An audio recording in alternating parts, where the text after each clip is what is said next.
on. We all knew it was going to start off awkward, didn't we? I know I did. Hi. Yeah, it's going to be weird, isn't it, for a bit? Me here by myself alone, and hopefully that does not turn you off. Could maybe even turn you on. Or not at all. Anyway, welcome to the show. I'm glad you guys are here. And I want to say a couple things. So if you didn't see the live video Wednesday, I did a live. And I'm going to put the link in the description of this video here.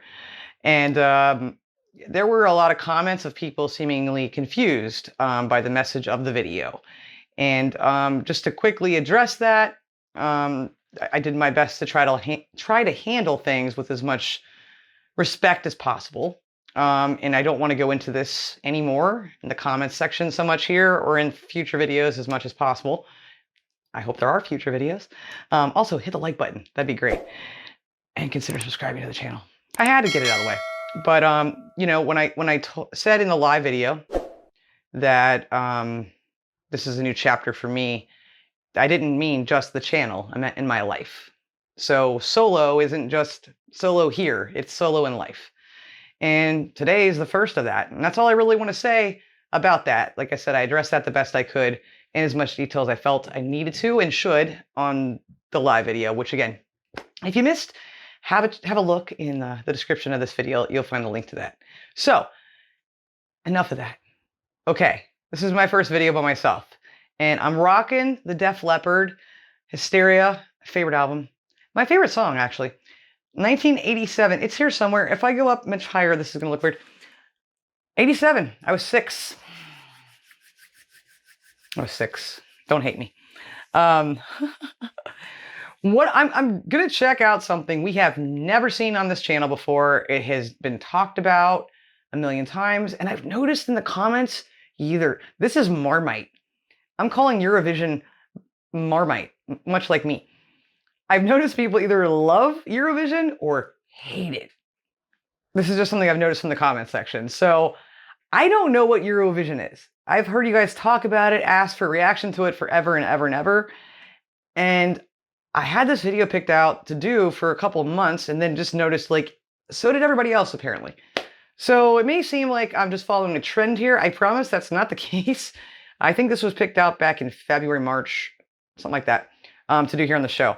So you may have seen this one a bunch of times, but you haven't seen it here, okay? And this is called A Beginner's Guide to the Eurovision Song Contest. Good, because I happen to be a beginner, and I know nothing about the Eurovision Song Contest. In fact, I didn't know it was a contest. I know nothing. So this is my cherry being popped. Could have done without that, right? And learning about Eurovision for the very first time. I just know one thing, though. I do. ABBA. I know that they were discovered that way. Whatever that means. Okay, enough talking. It's time to find out, what is this Eurovision thing? The Eurovision Song Contest is a competition where various European, and sometimes not European, countries enter an original song, and then all of the countries vote for the best one, and frankly, it's quite wild. I got back up for them. He's scaring me. Since its quite conservative beginnings back in the 1950s, the contest has evolved into a colourful display of politics, nonsense, and actually also sometimes some pretty good music. I think I've heard of this guy. So particularly for the benefit of my mostly non-European viewers, let me introduce you to the weird and wonderful world of the Eurovision Song Contest. Now, particularly in recent decades, the contest has become known for its more eccentric performances. Hello. Some just a little quirky. No, we're not. No, we're not letting that slide. Hell no, we're not. Quirky. I mean, he's letting it slide. Oh yeah, look at that thrust. So it's a contest. I hope he won just for those moves, because in my book, he did. What in the holy crap is that? I would watch just for this guy. That was 2010?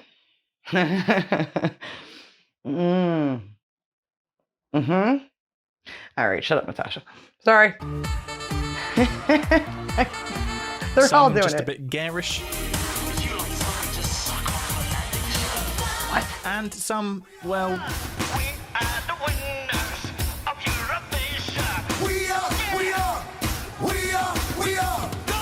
What is this?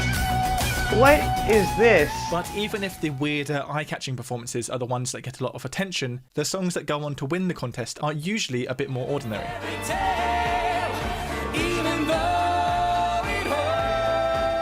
There's a lot Perhaps the happening most here. unusual act to ever win Is the that Gwar? contest was the Finnish hard rock group Lordi in the year 2006. Really? Finland. That's right. They won? And I'm not saying they were unusual just because of their demonic costumes. Lordi winning the contest was also unusual because they were playing rock music. Rock songs rarely make an appearance at Eurovision, let alone Really? win. The only other rock song that's won the contest was Ziti I Buoni by Italian band Maneskin in 2021.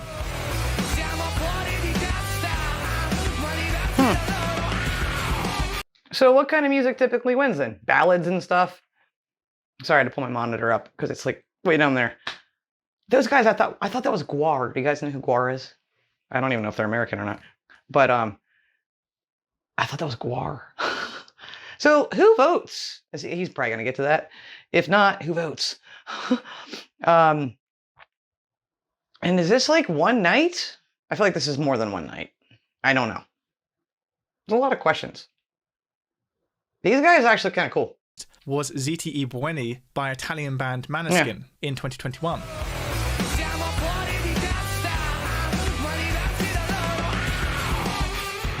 Like the The pyrotechnics. sort of was songs fun. that typically win the contest will usually have a dash of novelty in their performance, but will generally just be a pretty good, straightforward pop song. Toy by Netta, for example, which won the contest for Israel in 2018, does contain a brief chicken impression, I'm sorry, what? but beyond that, it's a fairly standard and fairly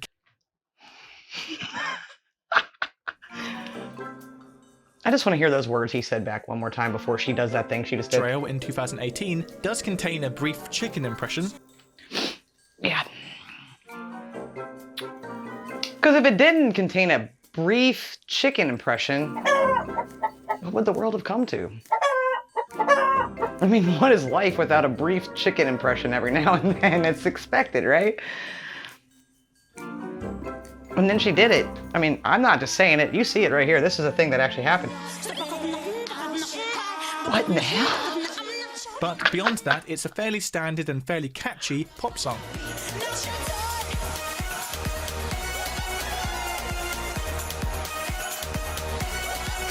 And also, side note, if you're thinking right now, that song sounds a lot like Seven Nation Army by the White Stripes, well, you're not alone. It wasn't Universal until you just Records said that. also spotted the likeness, and after threatening legal action, Jack White was credited on the song. So, Oh. in a roundabout way, the White Stripes kind of co-wrote a Eurovision-winning song. Nowadays, most Eurovision entries, including most winning songs, will tend to be sung in the English language, regardless Why? of which country they're actually representing. That's weird. And I don't like that. I think people should be singing their native language, not English. No, I don't like that. I mean, I think it's cool when, like, I listen to a lot of German music, actually, and I listen to it in German. I don't like the English version. So, I mean, I like that artists, if they are bilingual, put out an English album too. That's cool if you can do that, right? But you don't have to, and you shouldn't do that, especially in Eurovision. That just seems really weird and backwards to me. Songs will tend to be sung in the English language, regardless of which country they're actually representing. But this is a fairly modern trend. For the first couple decades of the contest, every winning song was actually sung in the country's native language. I respect that.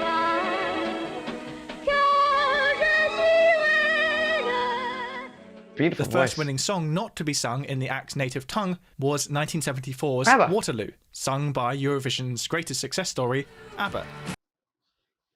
Only act, though, to have been Sorry, launched there's to gonna be a- international success There will be a copyright if I don't move past that. We all know what Waterloo sounds like. by Eurovision. In 1988, a French-Canadian singer called Celine Dion represented Switzerland at Eurovision and won. Wait, what? Celine Dion was in Eurovision, and why is she for Switzerland? She's Canadian. I'm really confused right now. 88. Really? What? Okay. I didn't see that coming. Switzerland? Celine Dion was already well known in her home country of Canada as a French language singer, but it wasn't Right. until after winning Eurovision that she started releasing English language music and became the global megastar that she is today. What? Another now household name to appear at Eurovision No. before they had quite made it is Olivia Newton-John. Okay, wait, whoa. I had no idea. First of all, I still want to know about Celine Dion and Switzerland. That doesn't make sense, but Olivia Newton-John on here too? You guys only ever said ABBA. When you've talked about Eurovision, you've mentioned ABBA. You're withholding information to this American who needs to know, because I've never seen this remotely even anywhere on TV. I had no idea it went back to the 50s. Celine Dion and now Olivia Newton-John. Are you kidding me? That's actually incredible. And really surprising. Who represented the UK in 1974. The UK. This is confusing.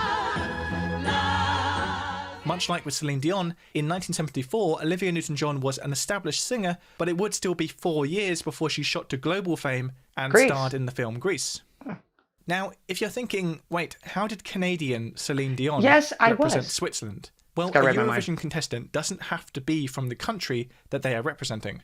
For example, American rapper Flo Rida represented San Marino in 2021, alongside Italian singer Senhit. Flo Rida is one of many established artists who made an appearance at Eurovision. Although the song they perform at the contest must be a brand new composition, the performer doesn't have to be some little known or unknown artist. Many already... Okay, hold on. Let's just take a minute here. Okay. That's weird. Eurovision, an American, you don't have to represent the country you're from. The hell with this YouTube gig. I'm gonna go get on Eurovision. I can't sing, I can't play music, but I can learn. Yeah, this is a thing I can do. Really? So that's very confusing to me. Flo Rida, that's who represented us? Oh God, it's embarrassing. I just got out of that I could go beyond Eurovision. That's all I took from that. I took nothing else from that entire portion. Yeah. Hi YouTube, it was nice knowing you. I'm gonna go try out for this. Do I have to, like, how does that work? Do you just pick a country on a wheel that's on the Eurovision list and go, and I'll take Sweden, and just say, there. It doesn't make sense. Like, how does that process work? New composition, the performer doesn't have to be some little known or unknown artist. Many already very well-established artists have appeared at Eurovision. That seems including unfair. Cliff Richard, who represented the UK in 1968 and 1973. Congratulations and jubilations. I won the world. And Katrina and the Waves, who were known for their 1980s hit Walking on Sunshine, who won Eurovision for the UK in 1997. Really? Huh. Seems a little unfair.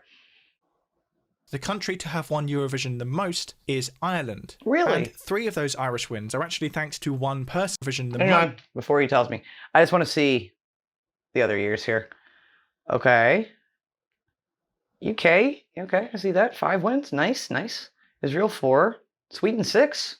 Okay. Most is Ireland. And 3 of those Irish wins are actually thanks to one person, Johnny Logan. Johnny Logan is not only the only performer to have won Eurovision twice, performing Ireland's winning song in both 1980 and 1987, but he also composed Ireland's 1992 winning song. Ireland is also the only country to have won the contest 3 years in a row, winning Eurovision 92, 93 and 94. In fact, some have speculated that in 1995, Ireland intentionally entered a lackluster song to avoid winning the contest a 4th time in a row. Why?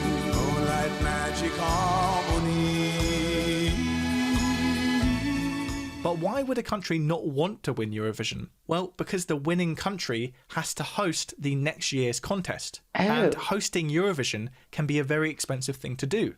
Many speculate that some of the more dreadful acts that have been put forward to Eurovision over the years were intentionally bad because the country didn't want to risk winning and therefore having to host the contest.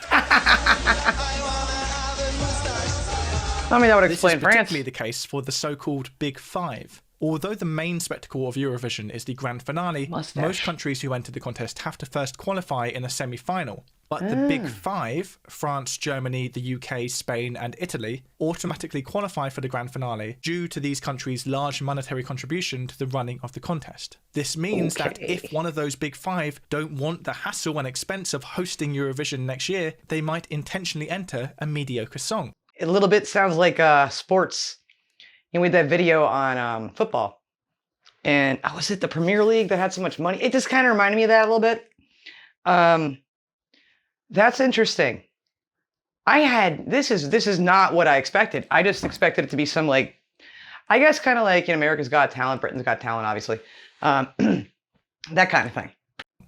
Now, the system by which countries are voted for has changed over the years, but is Wanted to know. generally some sort of mix of a professional jury and votes from the general public. The rules and structure of Eurovision have changed many times during the contest's almost 70-year history. An interesting example of the rules having to change, actually, was after the 1969 Eurovision, where 4 different countries, the UK, Spain, the Netherlands and France, all won the contest. They were all joint winners of Eurovision. This is because they all scored the same amount of points, and no tiebreaker rule had been introduced to the contest yet. Needless to say, the next year a tiebreaker rule was introduced.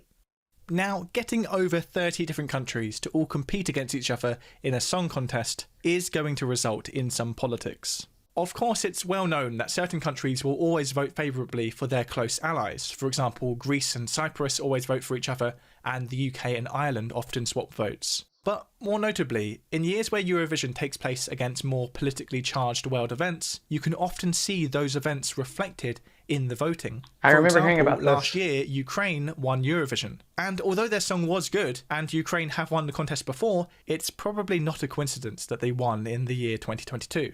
Yeah, okay, so this video is 2023 then. So his numbers might be out of date then. Okay, I do remember hearing about this a little bit from you guys when I think you first brought up us reacting to Eurovision. Sorry, I keep moving back and forth. I remember some people being upset about it. So that's interesting. I'm still a little confused. He said on the voting it's public, but then also part jury. Who is the jury that votes? I can understand the political side to it. That's not surprising. Likewise, the first Eurovision Song Contest that took place after Brexit had completed, which was 2021, the UK scored the dreaded nil points. And the United Kingdom gets from the public... Oh, nothing. 0 points. Oh, you guys, that's not fair to you. That's wrong. That's not fair to you. It can be hard to tell conclusively how much politics is really influencing the voting. Sorry. Maybe the UK's entry that year just wasn't very good. Sometimes I know my fire burns low, but as long as you're with me... For example, when the UK got nil points in 2003, some cited the UK's recent and controversial joint invasion of Iraq as the reason that the UK had received no points. But also that year, the UK's entry did sound like this.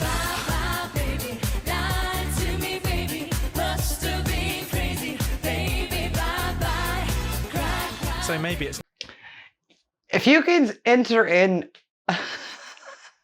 like he said, people that are already popular, famous, United Kingdom, I love you. You have like a gajillion amazing musicians. I mean, you are the smallest place on the planet in regards to having the most freaking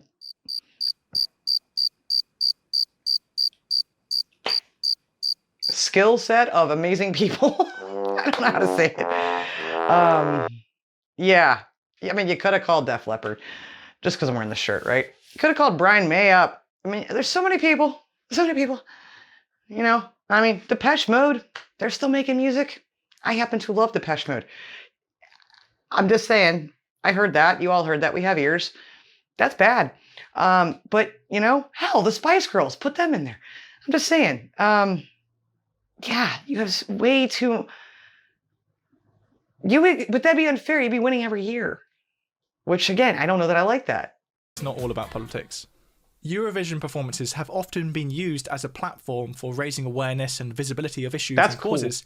Perhaps most notably, Eurovision has increasingly become a fantastic champion of LGBT+ pride. Various openly LGBT acts have appeared at Eurovision. For example, drag queen Conchita Wurst won the 2014 contest for Austria. But you're my flame.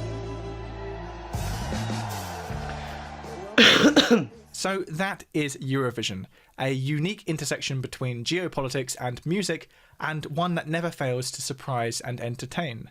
Of course, after winning last year's contest, by all rights Ukraine should be hosting the competition this year, but due to the current situation, last year's runner-up, the UK, is hosting it instead, and it's actually happening next week in Liverpool. That was very different than I expected it to be. A lot happening at Eurovision. So there was a lot of questions left unanswered for me, and I would love your help in the comments section. So yeah, that was obviously, as you said, 2023. I don't know if it's already happened this year. I feel like it did. I feel like somebody asked me recently if I watched it, and I'm like, no, we don't have that here. And if we do, I wouldn't even know where to look. I guess online. Is it on YouTube? Do you like it? Do you hate it? Why do you like it? Why do you hate it? I want to know. Hey, if you guys like this episode, I'd greatly appreciate a like from you, the like button. That'd be wonderful. It's free. And if you don't mind subscribing to the channel, if you want to, that'd be great too. Also free. Takes half a second. But, you know, I learned a lot more than I knew, but I still have questions. And I'm hoping you'll have answers to some of those for me. So thank you so much for watching this. If you have any more interest, I do music reactions on Patreon every month.